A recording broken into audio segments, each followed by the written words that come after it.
హరి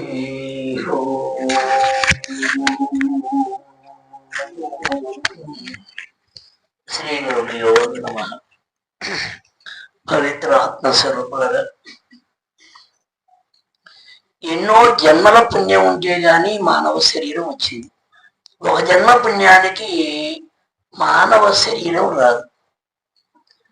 మరి ఇంత పుణ్యం ఉన్నటువంటి శరీరాన్ని ఎంతో పుణ్యం ఉంటే గాని ఆ దివ్యమూర్తిని మనం దర్శించడానికి వీలైంది. ఇందాక మన గురుగీతలో మన అప్పయ్య గారు చక్కటి విషయాలను అందజేశారు. గురువుడు శివునితో సమానం ఈశ్వరుడితో అని చెప్పాడు. కాశీ క్షేత్రంలో గనక ప్రాణం పోతే శివుడు మంత్రం చెబుతున్నాడు ఈశ్వరుడు. అది అందరికి పోవటం కుదురుద్దా, అందరికి ఆన్నే ప్రాణం పోవటం కుదురుద్దా, అందులో ఇబ్బంది లేదు. గురువు గారు ఉన్న సాటనే కాశీ, గురువు గారు ఉన్న చోటనే కాశీ. అయితే గురువు గారు చెప్పినటువంటి శివుడు మంత్రాన్ని బాగా గనక స్మరణ చేస్తే కాశీలో పోతే ఏ ప్రాణమైతే స్థితి కలుగుద్దో ఆ స్థితి ఏడగలుగుద్ది. ఇది శివుడు మంత్రం, అది శివుడు మంత్రం. అది చచ్చిపోయినాడు చెప్పేది, ఇది బతికున్నగానే చెప్పేది. అంటే దీని బలం ఎట్లుంటది అని ఇప్పుడు చెప్పడానికి లేదు. ఆయన కాలంలో జరగట్లేదు, ఆయన కాలంలో జరగట్లేదు. సరే ఆడు చెప్పి ఆగిందంటే ఆడాగల. గురుడు ఈశ్వరుడికి ఇష్టమును పోల్చిండు. గురుడున్న చోట కాశీ విశ్వేశ్వరుడు చూడు. గురు పాద తీర్థమే గంగా గుర్తెరిగి బాగా చేయంగా. గురు పూజ చేయరారండి, గూఢ అర్థమేదో తెలియండి అన్నాడు. గురుడు ఉన్న చోట కాశీ అన్నాడు, గురుడు ఉన్న చోటనే ఇష్టం అన్నాడు. సర్వ పోషకుడు ఇష్టం. ఇక్కడ మన హృదయంలో ఉన్నటువంటి అజ్ఞానాన్ని పోషించేటువంటి వాడు అజ్ఞానాన్ని మొత్తం తీసేసి జ్ఞానం ఏదైతే ఉందో దాన్ని పరిపూర్ణంగా చెప్పగలిగినటువంటి వాడు విష్ణుమూర్తి గారికి పోదామంటే పోతే ఆయన కాని రాకపోవచ్చు. వైకుంఠం దాకా పోవాలి, వైకుంఠం దాకా అందరూ వాడి కుదిరితే, పోనీ అంతగా నిన్నున్నోడి గ్రహించడం కుదిరితే, మరి ఇప్పుడు ఎలా గ్రహించాలా అని అంటే ఈ దేహమును హృదయములు ఆ విశ్వేశ్వరుణ్ణి ఆ విష్ణుమూర్తిని ఇక్కడనే గురువు గారికి గ్రహించు. దేహములో ఉన్న అజ్ఞానాన్ని పోషిస్తే, దాన్ని తీసేస్తే ఉన్న జ్ఞానాన్ని కనుక పోషింపగలిగితే నీకు ఆ దివ్య రూపం రావడానికి వీలు. విష్ణువు యొక్క మహాశక్తి గురువు గారి కానే ఉంది. అంటే అంత ఇబ్బంది పడాల్సిన అవసరం లేదు అని గురుగీత చక్కటి విషయాలతో మనకి వివరం చేసింది. మహనీయ మహాత్ములు తెలిసిన వాళ్ళంతా కూడా గురువు గారినే యోచించి ఏవబడ్డారు. తెలియని వాళ్ళు ఏంటంటే వాళ్ళ ఇష్టం, అది మనం చెప్పేది కాదు, వాళ్ళ ఇష్టం. అది ఎందుకని ఇలా అన్నారు అని ఆలోచిస్తే వెనకటి రోజుల్లో యుగ యుగాంతరాల కల్పాలన్నారు. ఈ బ్రహ్మ కాకుండా అది వరకున్న బ్రహ్మ కాలంలో బ్రహ్మదేవుడు సంకల్పిస్తే నలుగురు పుట్టారట. సనకస, సనందన, సనత్ కుమార, సుజాతులు అనేవాళ్ళు నలుగురు ఉత్పన్నమయ్యారట. ఆయన సంకల్పం చేస్తే నలుగురు పుట్టారు. అబ్బాయి లోకాన్ని సృష్టి చేయండి, లోక విధానాన్ని తెలుసుకోండి అన్నట్టు. వాళ్ళు ఏం చేశారు, ముందు అసలు మేము నిలవడానికి కారణం ఏంటంటే తపస్సేనంట. కూర్చొని తపస్సు చేయడం మొదలు పెట్టారంట. కూర్చొని తపస్సు చేస్తే ఏమైంది, దేహంలో దివ్య వెలుగు దర్శనమైంది, కాలం మొత్తం లీనమైంది. వందల వేల లక్షల కోట్ల సంవత్సరాలు వాళ్ళు లీనమైపోతా ఉంది. ఓ 7 వల్ల తేవ తట్టింది అని ప్రజాపతులు సృష్టించాడు. మరి ప్రజాపతుల వల్ల అవుతుందంటే ప్రజాపతులు కొంతవరకు తయారు చేయగలిగారు. ఈ రకంగా తయారై క్రమంగా చేసుకున్నటువంటి బ్రహ్మదేవుడికి చివరికి వచ్చే వరకల్లా ఎక్కడ మాట్లాడినా గురువు కావాలా అంటున్నారట. ఈ సనందన సనత్ కుమారులు కూడా మా గురువు ఎవరా అని ఆలోచించారు. మాకు గురువు ఎవరైనా అక్కడ ఉన్నప్పుడు నుండి పెద్దలను అడిగితే అయా ఈ లోకానికి పరిపాలకులు 3. బ్రహ్మదేవుడు పోషణకర్త, బ్రహ్మదేవుడు సృష్టికర్త, విష్ణుమూర్తి పోషణకర్త, ఈశ్వరుడు లయకర్త. వాళ్ళ కాడికి పోండి అన్నట్టు.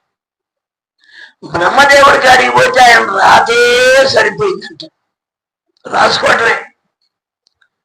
పార్వతి సరస్వతి వీణ వాయించుకోవడం సరిపోయిందట. విష్ణుమూర్తి కాడికి పోయారట. ఆయన బాగా పాము అనుకున్నాడ, పాము మీద లక్ష్మీదేవి పాదాలు పిస్తుందంట. ఆలకెత్త అటే ధ్యాసలో ఉండట. ఈయన మన బెదిరివాడు కాదులే అనుకుందట. ఈశ్వరుడు కాడికి వచ్చారట. ఈశ్వరుడు కాడికి వచ్చేవారు ఆయన ఏం చేసిండు, భార్య భర్త ఒకటే ఎగురుతున్నారట, పక్కన డమ్ములు కొడుతున్నారట. ఈ గోళ ఏందిరా, ఈ ముగ్గురికి ఇదే గోళ. వీళ్ళు మన గురువుగా ఎట్టమని పోతారు, నిర్మలవంతులు కదా మన గురువు కావాల్సింది. ఒకటే సంసార వ్యాపకంలో ఉన్నాడు, మన గురువు ఎట్టమని పోతారా అనుకుంటున్నాడు. కాదు రెమ్మని బయలుదేరారట. వాళ్ళు దక్షిణం నుంచి ఉత్తరం బయలుదేరినారు. ఒకసారికి వచ్చే పెద్ద చెట్టు ఉందట, పెద్ద అరుగుందట. 25 ఏళ్ళ కుర్రోడు దేనిత్యమానం కలుగుతా తపస్సు చేసుకుంటూ కూర్చోండట. 25 ఏళ్ళు, వాళ్ళతో కొన్ని కోట్ల సంవత్సరాలు. ఈ పిల్లగాడికి ఏమో 25 ఏళ్ళు పిల్లగాడు, వాళ్ళేమో కొన్ని కోట్ల సంవత్సరాలు నాటు. ఏదేమన్నా కానీ ఇతను మన గురువై సరిపోతాడని అనిపించిందట. అనిపించినది పోయినారు. అందరూ పోయి నమస్కారం చేశారు. ఈ 4 సనకస, సనందన, సనత్ కుమార, సనస్సు జాతులు 4 కూడా పోయి అక్కడ బాగా నమస్కారం చేశారు. నమస్కారం చేయగానే ఏంటంటే, మాకు నువ్వు గురువు కావాలా, మేము నీకు శిశువులు కావాలా అన్నట. సరే కూర్చోండి అంటట. మంత్రోపదేశం ఉండట. పద్మాసనం వేసుకొని చిన్మయ ముద్రలో కూర్చుండట. మంత్రం ఏం చెప్పలా. నువ్వు గురువే, మీరు శిశువు అన్నారు కదా, అయిపోయింది అప్పుడే గురువు అర్థం. అయితే ఏం చేసిండు, మాకు విధి విధానం ఏంటండు, పద్మాసనం వేసుకొని చిన్మయ ముద్ర అన్నాడు. ఇది 7 తమోగుణం, 7 రజోగుణం, 7 సత్వగుణం, 7 జీవుడు, 7 బ్రహ్మం. అంటే ఈ ఆవరణంతా మాయా, ఈ సున్నాగా ఉంది. జీవుణ్ణి బ్రహ్మంలో కలపటలేదని ఆ 7 చేసిందట. జీవుణ్ణి తమోగుణం వదిలిపెట్టాలా, రజోగుణం వదిలిపెట్టాలా, సత్వగుణాన్ని కూడా వదిలిపెట్టాలా. ఈ దేహంలో ఉన్న జీవుడు బ్రహ్మంలో ఐక్యం కావాలా. ఇదే మూల సాధన అండని అర్థం చేసి అటు చెప్పిండడు. పట్టుకున్నాడు, చెప్పలా, పట్టుకున్నాడు ఆయన. ఓహో, అర్థమైపోయింది వాడు. ఎందుకంటే చేసేది అదేగా, వాడు చేసే పని అదే కదా. ఎమ్మటే అర్థమైపోయి మహానుభావ నమస్కారం అయ్యా, అర్థమైంది అని బయలుదేరి. తర్వాత మేము మంత్రోపదేశం తీసుకున్నాం అన్నట్టు. ఎవరి కాడ అన్నట్టు, దక్షిణామూర్తి కాడ అన్నట్టు. దక్షిణామూర్తి ఏందిరా, దక్షిణం తలకాయ పెట్టి ఉన్న కనుక దక్షిణామూర్తి. ఆది గురువు దక్షిణామూర్తి. ఎవరు ఆది గురువు దక్షిణామూర్తి అంటే ఈశ్వరుడు. అక్కడేమో ఆ రూపంతో ఉండు, ఇక్కడేమో ఈ రూపంతో ఉండు. అయితే దక్షిణామూర్తిగా లక్షణంగా మంత్రం ఇచ్చాడని నిర్ణయం చేసుకొని చక్కగా ఆయనకి సేవ చేయటం మొదలుపెట్టాడు. చెప్పిన మంత్రాన్ని జీవుణ్ణి బ్రహ్మములో ఐక్యం చేయటం నేర్చుకున్నాడు. ఇక అక్కడి నుంచి గురు సంపద బయలుదేరింది. గురు సంపద బయలుదేరింది. ఇక ఆ గురువు గురువు గురువు గురువు గురువు ఇవాళ మన దాకా వచ్చింది. ఇంకా రాదా? ఇంకా గురు సన్నిధానికి రాదా? ఇంకా ఎన్ని యుగాలు వద్దు. ఇక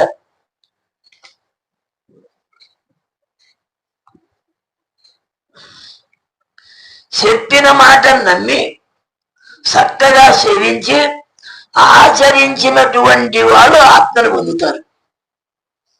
ఎక్కడ పొందుతారు? ఈ శరీరంలో ఉన్న జీవుణ్ణి ఆత్మలో ఐక్యం చేయటమే. శరీరంలో జీవుడు అంటే భ్రమతో ఉండు, బ్రహ్మం అంటే భ్రమలు లేకుండా. అయితే బ్రహ్మము స్థితి రావాలంటే నీకు భ్రమలు లేకుండా పోవాలి. మరి భ్రమలు లేకుండా పోతే ఇల్లాయా, భార్యాయా, భర్తాయా, బిడ్డలాయా, ఇదంతా ఎలా అనేది ఒక ఆలోచన. ఇవన్నీ ఉండాలన్నాడు బ్రహ్మం గారు. ఇవన్నీ ఉండాల. అయితే దాంట్లో ఉండే బ్రహ్మాన్ని కనాలి. ఏ విధానంగా? తామరాకు నీళ్ళలోనే ఉంటుంది, పైనుంచి వానే కురుస్తుంది, కానీ నీళ్ళ తడి మాత్రం ఆపుకండి అంటుందే. తామరాకి నీళ్ల తడి అంటదు. కొమ్మర పురుగు బురదలోనే ఉంటుంది. బురదలో ఎన్ని మాటలు మునిగినా, ఎన్ని మాటలు వేసినా, ఎన్ని మాటలు మునిగినా, ఎన్ని మాటలు వేసినా దాని శరీరానికి బురద అంటది. అట్టగానే ఈ మానవుడు కూడా సంసారంలోనే ఉండాలా. సంసారం లోన హృదయానికి అంటుకోకుండా ఉండాలి. చేయాల్సిందే. తామరాకు నెలలోనే ఉండాలి, కొమ్మరి పురుగు బురదలోనే ఉండాల. ఈ జీవుడు సంసారంలోనే ఉండాల, అది లోన పట్టుకోకూడదు. ఇవాళ పొద్దున లేచిన దేవుడి దయ ఎట్టయితే అట్టయితే, పండుకోపోయిన దేవుడి దయ ఎట్టయితే అట్టయితే, వాడి దయ మందే ఉంది. తెల్లారిందా పుంచిండు అనుకో పని చేసుకుందాం, పొద్దున్నే లేపిండు అనుకో సరే మాట్లాడదా పుంచిండు అనుకో నేను స్నానం చేసుకుందాం అని బాధ్యత భారం భగవంతుడి మీద కనుక చెయ్యగలిగినప్పుడు నీకే ఇబ్బంది రాదు. నేను చేయాలా నేనేదో చేస్తానంటే నీ వల్ల ఏమీ కాదు.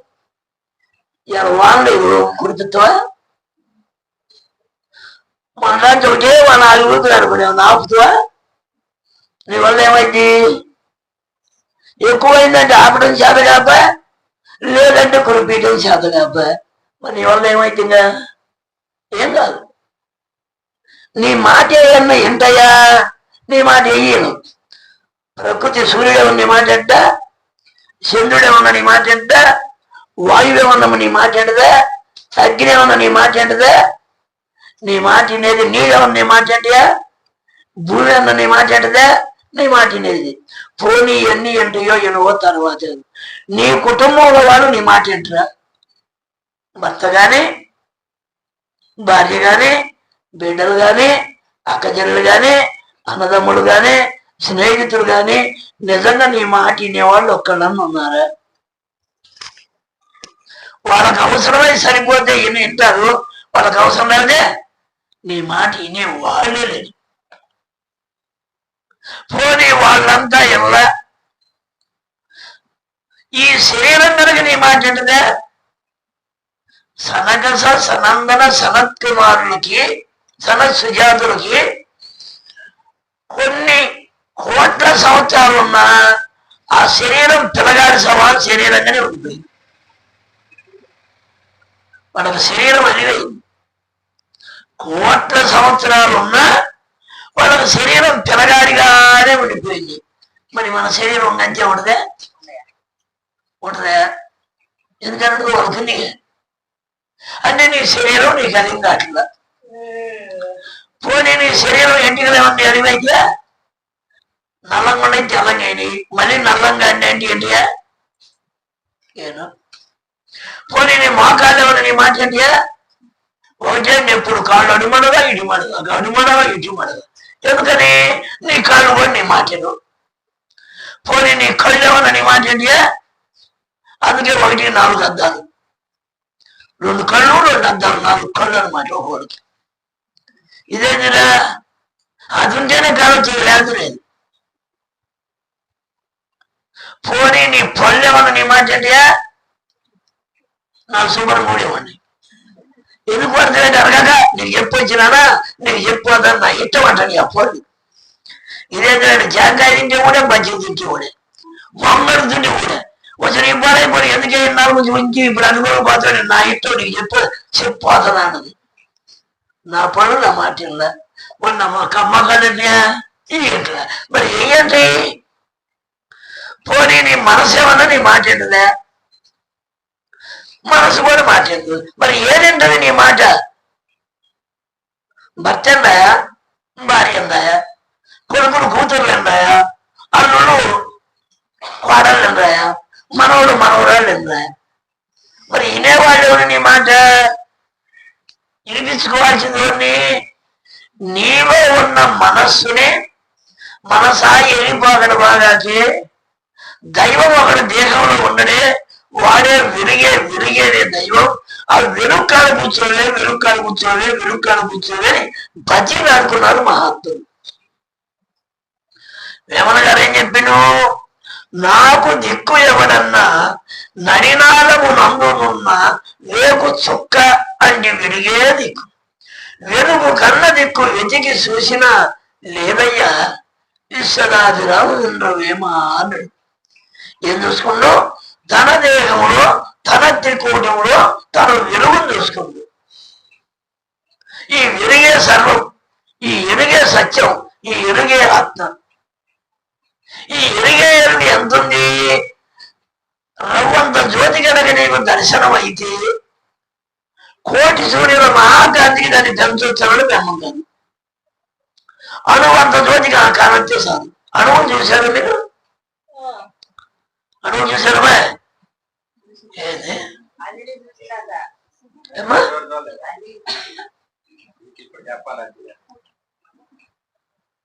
అణువులు అందరూ చూశారు, కాకపోతే అనుభవానికి అది కుదరట్లేదు. ఈ ఇంటికి తలుపేసిన కిరికిటీలో చెండ వచ్చింది పొద్దున్నే. కిరికిటీలో చెండ వేగనే అయింది, చిన్న రేవట్లాలు తిరుగుతా ఉంటాయి ఎండలో. అయ్యే అణువులు.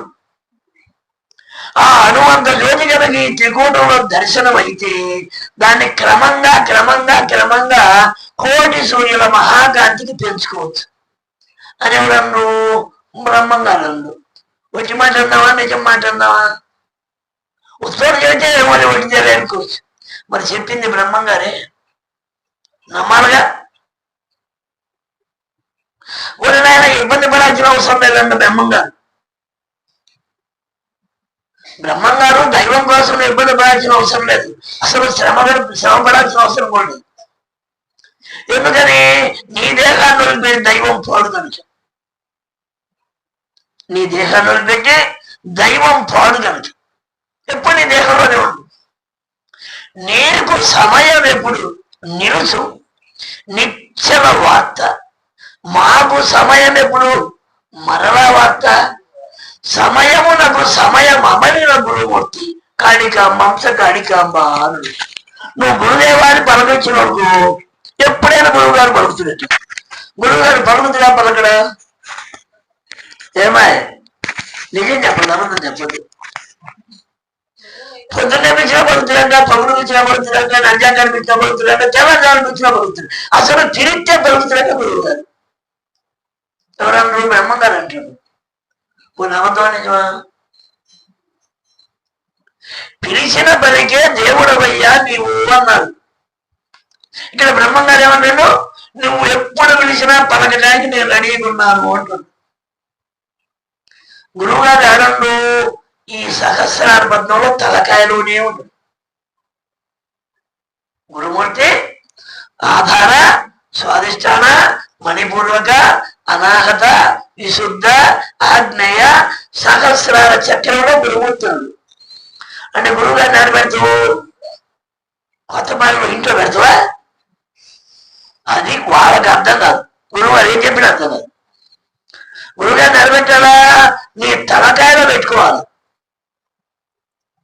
గురువు గారిని నిలబెట్టుకోవాలా, తలకాయలో పెట్టుకోవాలి గురువు గారిని. లేదు నువ్వు భావం చేస్తే త్రికూటంలో దర్శనం కావాలా. దర్శనం అయిందే కదా.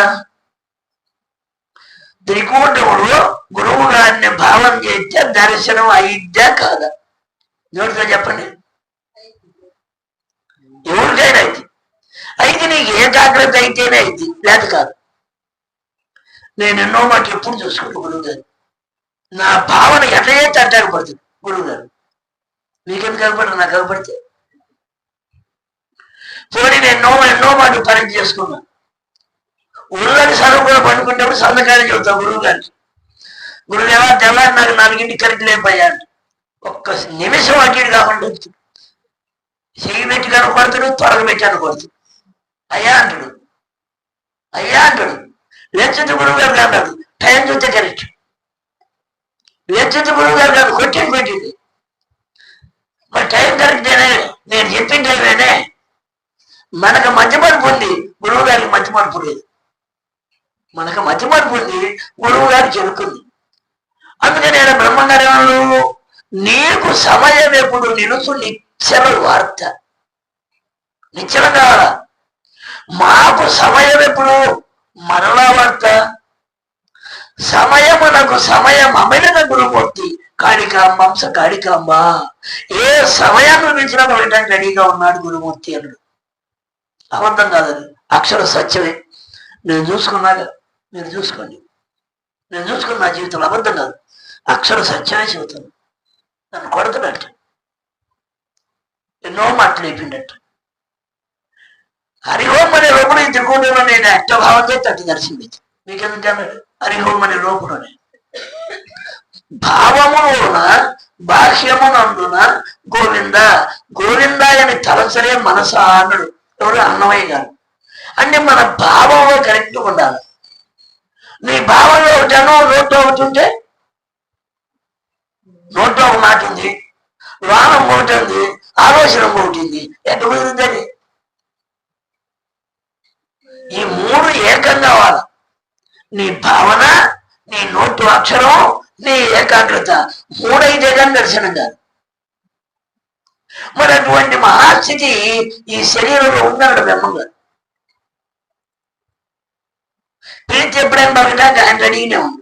అయితే నువ్వు పిలవడానికి రెడీగా ఉండాలిగా. ఆయన బలగడానికి రెడీగానే ఉండు, నువ్వు పిలవడానికి నువ్వు రెడీగా ఉండాలి. అందుకని జాగ్రత్తగా జాగ్రత్త ఉండాలి జన్మ అంటే. ఇప్పుడు చెప్పే బోధం సామాన్యం అనుకోగాకండి, ఇది అమృతం. పాడే పాటలు తేలికనుకోగాకండి, నామామృతం. ఇది బోధామృతం. నాకు అమ్మాయి పాడింది రామనామం. రామనామం మధురముగా అని చెప్తున్నారు. ఆ అక్షర నామంలోనే మధురం ఉంది.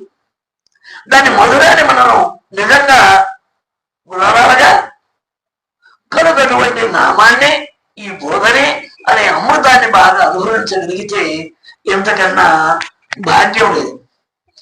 అందుకనే బోధామృతాన్ని చక్కగా కానీ ఇవాళ అర్థం కావచ్చు, అర్థం కాకపోవచ్చు. తిన్న తర్వాత బలం ఖచ్చితంగా వచ్చింది. తినకపోతే బలం రాదు, కానీ తింటే బలం రాదా? ఈ బోధ అనే అమృతాన్ని బాగా తింటే మరి మనకు బలం ఎందుకు రాదు? కనుక చక్కగా ఈ బోధను విని సర్వులు తరించవలసిందిగా మనం చేస్తూ ఉన్నాం. ప్రతిరోజు జాగ్రత్త కలిగి జన్మని పావనం చేసుకోవటం బయట. సమయాన్ని పోగొట్టుకుంటే చేసేది ఏం లేదు. సమయాన్ని వినియోగించుకుంటేగా జన్మ పావనం కాదు. ఈ 4 నెలల కాలంలో ఎంత సంపాదించుకుంటారో మరి మీ ఇష్టం. జై సద్గురు.